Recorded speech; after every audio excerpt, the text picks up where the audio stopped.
আসসালামু আলাইকুম রহমতুল্লাহি ওবরকাতুহ। সম্মানিত দর্শক, বর্তমান সরকারে যে সকল মন্ত্রী মিনিস্টার ব্যস্ত সময় কাটাচ্ছেন, তাদের মধ্যে নিঃসন্দেহে যিনি পররাষ্ট্র মন্ত্রণালয়ের দায়িত্বে নিযুক্ত আছেন তিনি এবং তার সঙ্গে প্রতিমন্ত্রী এবং উপদেষ্টা রূপে যে নিয়ে আছেন, সবার জীবন এখন রীতিমতো ত্রাহি ত্রাহি ভাবে চলছে। আপনারা জানেন যে এই সরকারের মাত্র ৪৫ দিনের মধ্যে পররাষ্ট্রমন্ত্রী বহু দেশ ভ্রমণ করেছেন। তার উল্লেখযোগ্য ভ্রমণগুলোর মধ্যে মার্কিন যুক্তরাষ্ট্র, তারপর ভারত, এবং ভারত থেকে তিনি আবার মরিশাস গিয়েছেন। সেখান থেকে ফিরে তিনি বেইজিংয়ে যাবেন। বাংলাদেশের যে রাজনীতি এই মুহূর্তে যেভাবে বিদেশ নির্ভর হয়ে পড়েছে, যেভাবে সরকারের হাত পা রীতিমতো শিকলবন্দি হবার উপক্রম হয়েছে, এরকম বিপদে আমরা কখনো কোনো অবস্থাতে পড়িনি স্বাধীনতার পরে আজ অবধি। শুরুটা হয়েছিল ডিপ স্টেট দিয়ে। শেখ হাসিনার পতনের জন্যে এবং শেখ হাসিনা ক্ষমতায় থাকার জন্য উভয় পক্ষই বিভিন্ন সময় বিদেশিদের দ্বারস্থ হয়েছেন। আপনাদের মনে আছে যে শেখ হাসিনার জমানাতে সেই ২০১৪ থেকে ভারতের পররাষ্ট্র সচিব, ভারতের পররাষ্ট্রমন্ত্রী স্বয়ং নরেন্দ্র মোদী এবং একই সঙ্গে চীন এবং আমেরিকার যারা লবিস্ট গ্রুপ রয়েছে তাদের সঙ্গে প্রাণান্ত চেষ্টা করে আওয়ামী লীগ চেষ্টা করেছে ক্ষমতায় টিকে থাকার জন্য। অন্যদিকে জামাত এবং বিএনপি কি করে ইউরোপীয় ইউনিয়নকে নিজেদের পক্ষে আনা যায়, কি করে হোয়াইট হাউসে নিজেদের বক্তব্য পৌঁছে দেওয়া যায়, বিভিন্ন লবিস্ট গ্রুপকে নিয়োগ করা যায়। এর বাইরে বিভিন্ন সংগঠন, সেটা নেতিবাচক হোক যা কিছু হোক, আমরা জুলাই আগস্ট বিপ্লবের সময় যে সকল প্রলয়ঙ্কারী ঘটনার কথা শুনতে পাই, স্নাইপার রাইফেল, সেই রাইফেলের গুলি, আরও অনেক কিছু, দিন যত যাবে এগুলো বের হবে। ফলে কি হলো, শেষ পর্যন্ত একটা বিপ্লব হলো। এখন বিপ্লবীরা বলছে যে তাদের এই বিপ্লবকে গিলে খেয়ে ফেলেছে মার্কিন ডিপ স্টেট। বোঝার চেষ্টা করুন। তো তারই প্রেক্ষিতে যখন ডক্টর মোহাম্মদ ইউনূস ক্ষমতায় এলেন, আমরা দেখতে পেলাম যে এই ভদ্রলোক আসলে মূলত কিছুই করতে পারছেন না। তাকে একবার ভারতের সঙ্গে সম্পর্ক খারাপ করতে হচ্ছে, অন্যদিকে পাকিস্তানের সঙ্গে সরাসরি বিমান চালু করতে হচ্ছে। চিকিৎসা সেবা নেওয়ার জন্য ভারতের পরিবর্তে তাকে চীনের দ্বারস্থ হতে হচ্ছে। চীনের বিমান ঘাঁটি বাংলাদেশে হবে, লালমনিরহাটে। সেখানে চীনের একটি হাসপাতাল হবে, তিস্তা প্রকল্প চীন বাস্তবায়ন করবে। এই বিষয়গুলো নিয়ে ভীষণ রকম আলোচনা হচ্ছিল এবং ভারতের সঙ্গে ওই মুহূর্তে মুখ দেখা দেখি বন্ধ হয়ে যাচ্ছিল। আর আমেরিকা সেন্ট মার্টিন নিয়ে নেবে, বঙ্গোপসাগরে ঘাঁটি করবে, তারপর মায়ানমারে এটি খ্রিস্টান রাষ্ট্র করবে। সেই খ্রিস্টান রাষ্ট্র করার জন্য বাংলাদেশে একটা করিডোর তারা নেবে, সেফ প্যাসেজ তারা নেবে, এজন্য একটা চুক্তি তারা করতে চাচ্ছে। এরকম নানা রকম তথ্য উপাত্ত, কথা, গল্প গুজব সারা বাংলাদেশে ছড়িয়ে পড়লো এবং আমরা খুব অল্প কয়েকদিনের মধ্যেই এ সকল কারণে ডক্টর মোহাম্মদ ইউনূসের উপর খেই হারিয়ে ফেললাম।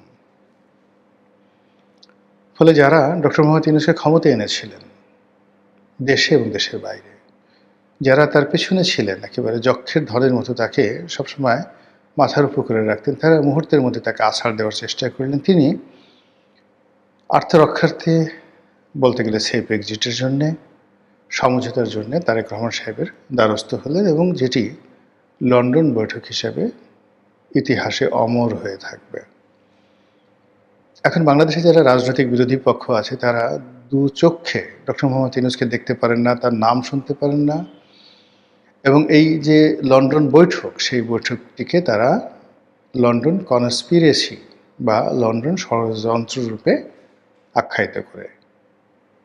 স্বয়ং পার্লামেন্টের যারা সংসদ সদস্য তারা বলার চেষ্টা করছেন যে ডক্টর মোহাম্মদ ইউনূস একেবারে নির্বাচনের ফলাফলটা রেডি করে ট্রফি তৈরি করে, মানে ট্রফি মানে নির্বাচনের ফলাফল, তারপরে সে ট্রফি মানে বিজয়ী, ট্রফি তো বিজয়ীদেরকে দেয়, পরাজিতদেরকে দেখে না।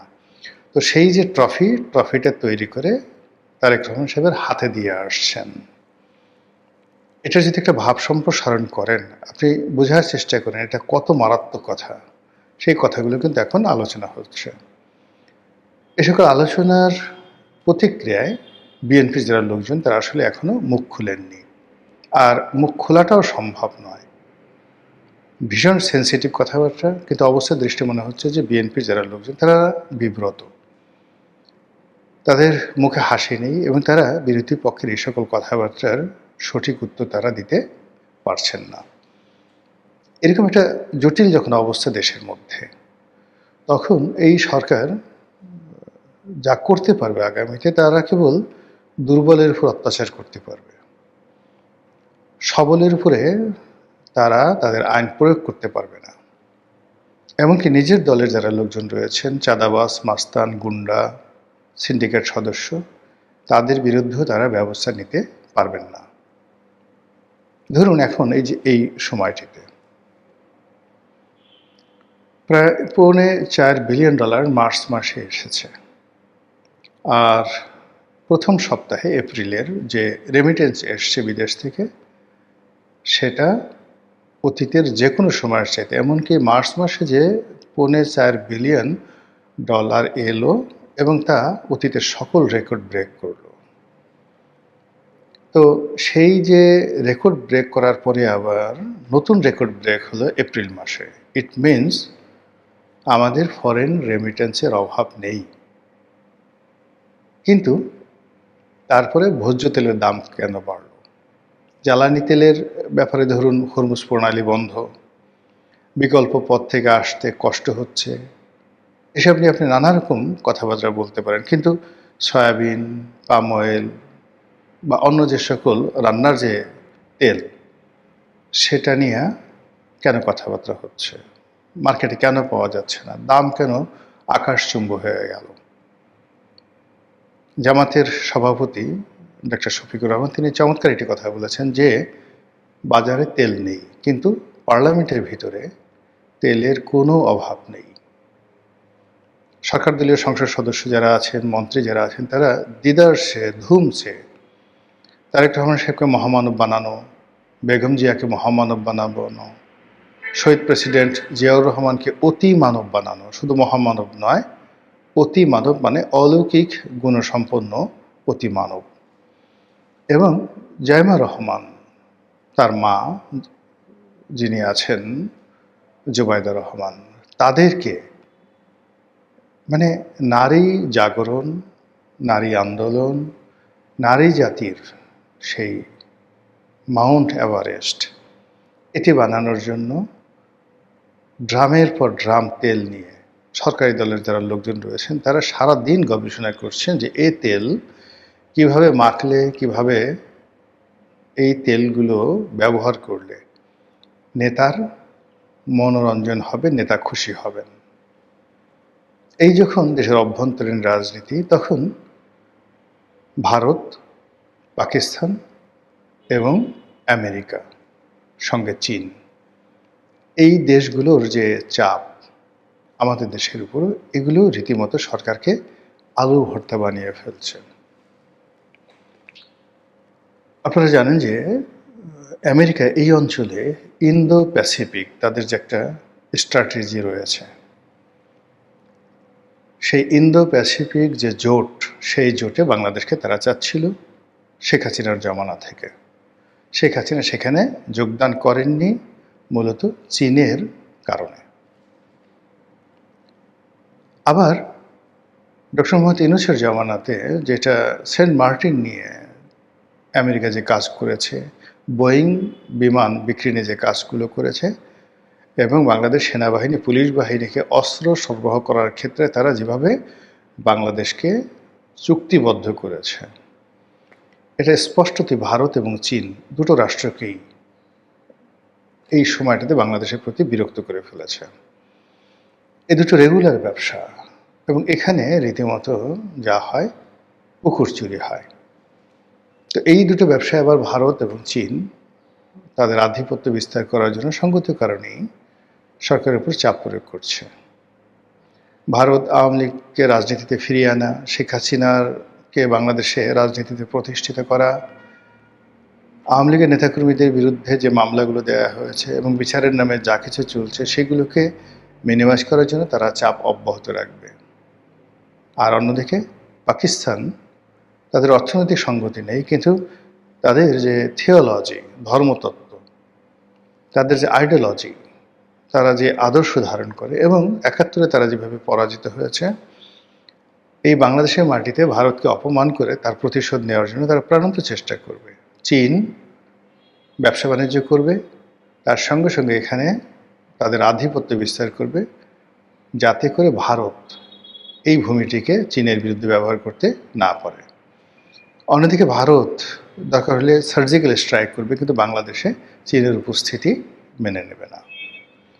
তো এরকম যখন একটা অবস্থা, রাজনীতির এরকম একটি অবস্থা, কূটনীতির এরকম একটি অবস্থা, রাজনীতি অভ্যন্তরীণ, কূটনীতি বহির্বিশ্বের, ঠিক সেই সময়টিতে পুরো পরিস্থিতি সামাল দেওয়ার জন্য যে অর্থনৈতিক ভিত্তি দরকার সেটা একদম নেই, যে পরিবেশ দরকার সেটাও প্রতিকূলে, যে সময় দরকার এই সময়টিতে, অর্থাৎ এপ্রিল, মে, জুন, জুলাই, এই পুরো সময়টি প্রকৃতি এবং পরিবেশ মানুষকে উত্তেজিত করে, মানুষকে বিক্ষুব্ধ করে। অভাব অভিযোগ এই মুহূর্তে চরমে, তার সঙ্গে এই যুদ্ধের কারণে আরও নতুন সমস্যা হয়ে গেছে, ফলে মানুষ মুহূর্তের মধ্যে ধৈর্য হারিয়ে ফেলছে। এবং এটা এমন একটা পর্যায়ে চলে গেছে, কে চাঁদাবাজ, কে মন্ত্রী, কে এমপি, কে অন্য কোনো বড় পদ পদবিতে আছে, ডাজ নট ম্যাটার। মানুষ প্রথমত গালাগাল করছে, সুযোগ পেলে নিজেরা মারামারি করছে, অন্যকে মারছে, গায়ে হাত দিচ্ছে। পুলিশ এমনিতে মনোবল হারানো, সেনাবাহিনীও অনেকটা গা ছাড়া অবস্থায়। ফলে এই যে বিদেশি যে চাপ, সেই চাপের ফলে যে আলু ভর্তা, সেই আলু ভর্তায় আমরা কতটা ক্ষতিগ্রস্ত হব সেটাই দেখার বিষয়। মহান আল্লাহ আমাদের সবাইকে হেদায়েত দান করুন এবং হেফাজত করুন। আসসালামু আলাইকুম ওয়া রাহমাতুল্লাহি ওয়া বারাকাতুহু।